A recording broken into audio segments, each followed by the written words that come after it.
अस्सलाम वालेकुम नाज़रीन। इस एपिसोड के शुरुआत में हम देखते हैं जंगल में होलोफेरा खवातीन और सिपाहियों के साथ बेगम को घेर लेती है। फातिमा कहती है अपने किए का हिसाब देने का वक्त आ गया है बेगम। तो बेगम कहती है तुम सब मेरे पास अपने अंजाम के लिए आए हो, है ना? सिपाहियों हमला करो। ये सुनते साथ ही उसके सिपाही हमला कर देते हैं। गोंजा, नीलोफर और बाकी खवातीन बहुत बहादुरी से लड़ती हैं। बेगम भी कई सिपाहियों को शहीद कर रही होती है। लड़ाई के दौरान फातिमा एक सिपाही को मारते हुए हलीमा से कहती है हलीमा खुद को बचाओ। हलीमा अनन फानन सिपाहियों को काटते ही चली जाती है। यह देखकर फातिमा मुस्कुरा देती है। बेगम के सिपाही औरतों के हाथों मुसलसल कटते ही चले जाते हैं। लड़ते लड़ते एक तरफ से गोंजा और दूसरी तरफ से नीलोफर बेगम पे हमला करती हैं। कुछ देर की मुजामत के बाद ही बेगम को दबोच लिया जाता है और गोंजा कहती है हिसाब तुम दोगी बेगम, हर जुल्म का हिसाब दोगी। तो बेगम कहती है मैंने जो कुछ किया अपने साथ होने वाली ना इंसाफी के बाइस किया। फातिमा उसके पास आती है और उसे दबोचते हुए कहती है तुमने समझा कि तुम बच के भाग जाओगी, हाँ? ये कहते साथ ही फातिमा उसे जोरदार थप्पड़ रसीद करती है और बेगम जमीन पे जा गिरती है। फातिमा उसे दबोचते हुए कहती है तुमने मेरी माँ को जिंदा जलाने की कोशिश की, मैं तुम्हें मार डालूंगी, मैं तुम्हें खत्म कर दूंगी। ये देखकर नीलोफर और गोंचा आगे बढ़ती हैं और फातिमा को पीछे करती हैं। नीलोफर कहती है बाबा और माँ ही इसे मारने का हक रखते हैं, खुद को काबू में करो फातिमा, बहनों इसे बांध दो, हम इसे कबीले ले जा रहे हैं। यह सुनते साथ ही खवातीन उसे लेकर चल पड़ती हैं। नाज़रीन, इसके बाद हम देखते हैं कि कबीले में तुर्गुत बे अर्तगल गाजी की तलवार उठा लेते हैं और तलवार बेनियाम करते हुए उस्मान साहब से कहते हैं यह तलवार मेरे भाइयों बामसी और दोगान के साथ हम हमेशा इस तलवार की बताई हुई मुकद्दस मंजिल की तरफ सफर करते। वो बहुत हसरत से तलवार को देखते हुए कहते हैं इस तलवार के मालिक ने हमें ईमान सिखाया उस्मान, अर्तगल गाजी जन्नत में आराम फरमाई।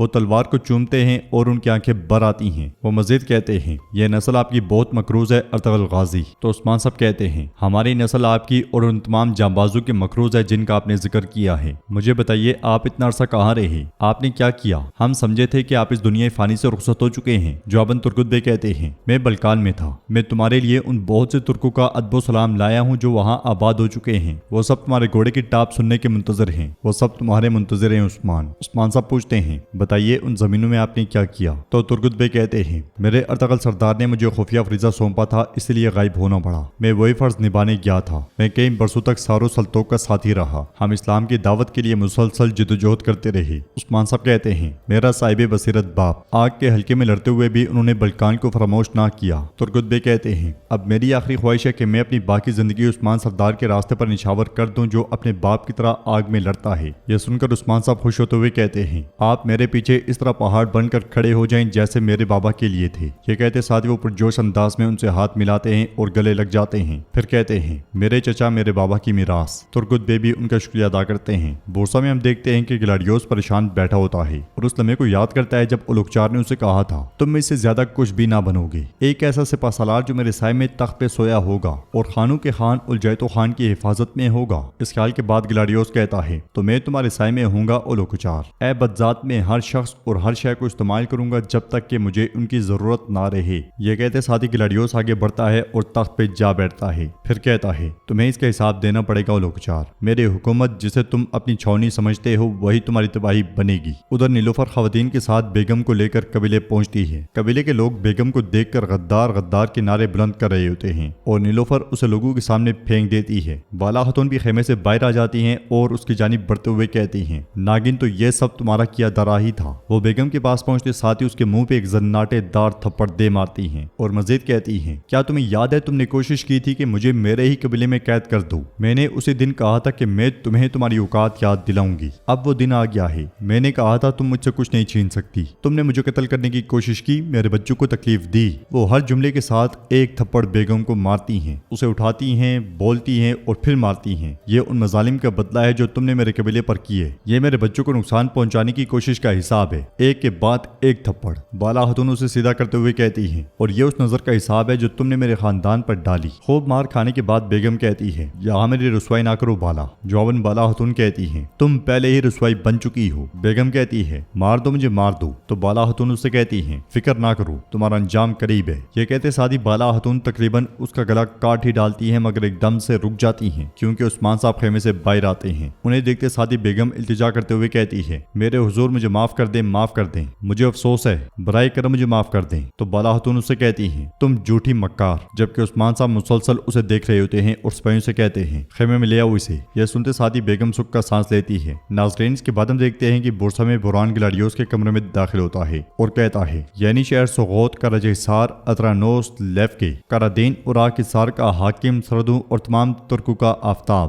گلاڈیوس منہ بناتے ہوئے کہتا ہے بس ٹھیک ہے، میں کافی سن چکا ہوں۔ یہ کہتے ساتھ وہ تلوار نکالتا ہے اور بوران کی جانب بڑھتے ہوئے کہتا ہے کیا تمہیں خوف نہیں آتا کہ میں تمہیں مار سکتا ہوں؟ تو بوران کہتا ہے میں یہاں عثمان سردار کے حکم سے آیا ہوں جو تمام ترکوں کا محافظ ہے اور تمہارے سوال کا جواب کماندار۔ یہ کہتے ساتھ وہ بالکل تلوار کے قریب ہو جاتا ہے اور کہتا ہے چونکہ میں اپنے ایمان کو اللہ کی زرہ کی طرح پہنے ہوئے ہوں تو اس لیے مجھے موت کا کوئی خوف نہیں۔ یہ ڈر تو تم جیسے بے ایمانوں کو ہوتا ہے۔ گلاڈیوس تلوار پیچھے کرتا ہے اور کہتا ہے تم ترک جاہلیت اور بربریت کو شجاعت سمجھ بیٹھے ہو۔ افسوس اگر میں چاہوں تو اپنے ہاتھ سے تمہارے سینے سے دل نکال سکتا ہوں، لیکن میں نہیں چاہتا۔ پتا ہے کیوں؟ سب سے پہلے تمہارے بہت پسندیدہ شہر جل جائیں گے۔ شعلہ شعلہ ہو کر جب وہ جلیں گے تو تمہارے لوگ چیخیں گے اور چلائیں گے۔ تم پہلے اسے دیکھو گے، پھر ڈرو گے، پھر مر جاؤ گے۔ یہ کہتے ساتھ ہی گلاڈیوس واپس تخت پہ جا بیٹھتا ہے اور کہتا ہے تو بتاؤ عثمان مجھ سے کیا چاہتا ہے؟ جواباً بوران کہتا ہے عثمان صاحب تم سے معاہدہ کرنے کے لیے کل اقچا پنار کے علاقے میں ملاقات کرنا چاہتے ہیں۔ گلاڈیوس حیرانگی سے کہتا ہے معاہدہ؟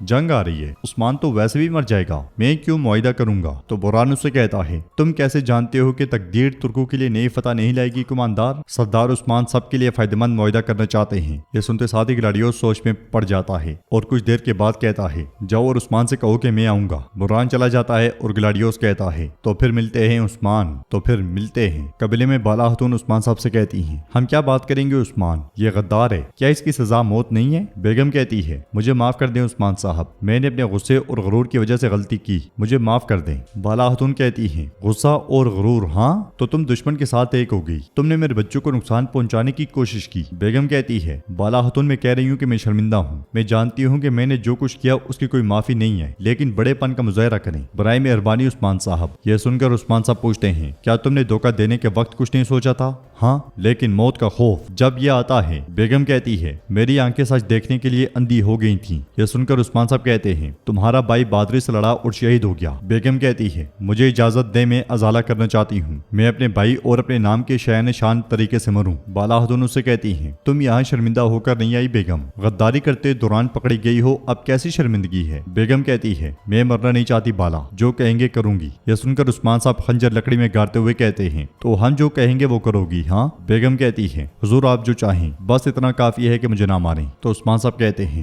میں تمہیں اپنی جان بچانے کا ایک موقع دوں گا، اب میری بات غور سے سنو۔ اگلے ہی منظر میں بیگم کو زندان میں ڈال دیا جاتا ہے۔ نیلوفر، گونجا اور فاطمہ وہاں پہ آتی ہیں۔ بیگم اکڑتے ہوئے کہتی ہے تم یہاں میری لاش دیکھنے آئی ہو لیکن میں مری نہیں ہوں۔ نیلوفر کہتی ہے خاموش رہو، یقیناً بابا بہتر جانتے ہیں۔ پھر گونجا کہتی ہے بالکل بھی خوش نہ ہو بیگم، جب تک تم میں یہ غرور ہے ابھی بھی تم بہت سی غلطیوں میں پڑو گی۔ فاطمہ کہتی ہے تب ہم اس حالت میں تمہاری جان لے لیں گے۔ بیگم کہتی ہے میں نے اپنا سبق سیکھ لیا ہے خواتین، مزید کوئی غلطیاں نہیں کروں گی۔ حلیمہ کہتی ہے ہم دیکھیں گے، ہماری نظریں اب تم پہ ہیں۔ جواباً بیگم کہتی ہے اس ننھے غدار کو تو دیکھو۔ یہ سن کر فاطمہ غصے سے کہتی ہے تم کیا کہہ رہی ہو؟ بکواس بند کرو، تم کسے غدار کہہ رہی ہو؟ میں تمہاری جان لے لوں گی۔ یہ سنتے ساتھ ہی خواتین فاطمہ کو وہاں سے لے جاتی ہیں۔ حلیمہ بہت خوش ہوتی ہے اور فاطمہ اسے کہتی ہے ہم ایک خاندان ہیں، مجھے ایسے مت دیکھو۔ سب کے جانے کے بعد بیگم کہتی ہے اب میں کیا کروں گی؟ تو ناظرین اس کے ساتھ ہی ایپیسوڈ بھی اختتام پذیر ہوتی ہے۔ ویڈیو پسند آئے تو لائک کر دیں، شیئر کر دیں، سبسکرائب نہیں کیا ہوا تو سبسکرائب کرنے کے ساتھ ساتھ گھنٹی والے آئیکن کو دبانا مت بھولیں۔ ملتے ہیں انشاءاللہ نیکسٹ ویڈیو میں، تب تک کے لیے رکھیں اپنا اور اپنوں کو بہت زیادہ خیال۔ اللہ نگہبان۔